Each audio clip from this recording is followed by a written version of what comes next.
Yo, what's up guys? Got a quick MMA update here for you. We'll start off with Anderson Silva. He's been recently making some headlines with his criticism of Dana White. So here's one of the quotes he said about Dana White. Boxing George St. Pierre is possible, but almighty Dana White needs to stop being annoying. Here are some other quotes from a recent interview he had leading up to his fight with Tito Ortiz. Nothing coming from Dana surprises me, brother. I would like White to free him from his contract. He's in shape to continue fighting. There's no reason why you would keep him stuck there just for ego. It's ridiculous. That's my opinion. It's ridiculous. Let the guy go. He went on to say he doesn't want to fight MMA anymore, and there's a possibility he fights 2, 3, 4, 5 more years in boxing, doing the new normal. He won't fight a young guy. He'll fight De La Hoya. He'll fight someone that gives him conditions to perform well, but you'll hold him to a contract after everything he's done for your company.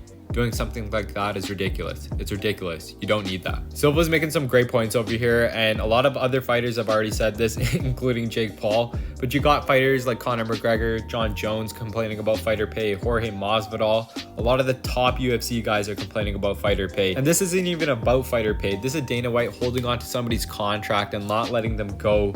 And GSP's made it clear he doesn't want to fight in the UFC again. He'd rather go down the boxing route like a lot of other people are doing, like YouTubers, celebrities, and retired boxers, retired athletes, and it's a good route for them to go to. It's a nice way for them to cash out on their career. And Dana White's basically blocking GSP from doing that because he has a contract with the UFC and has a couple more fights to fulfill.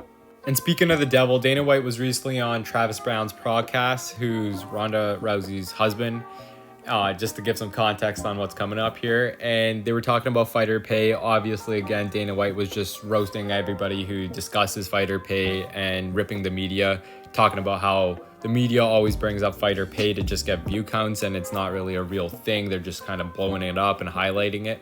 And obviously in the podcast, Travis Browne was brown-nosing Dana White, agreeing with everything he was saying, talking about how if a fighter signs a contract, it's on them and they agreed to get paid an X amount of money. And you know, the guy runs his own podcast, so maybe he's not living off of Ronda's money, but he's definitely benefited from it, and he's going to obviously just agree with everything Dana White says. John McCarthy basically called him out on this, saying that he's got a wife that made a lot of money and that he's in a different situation that a lot of average UFC fighters in.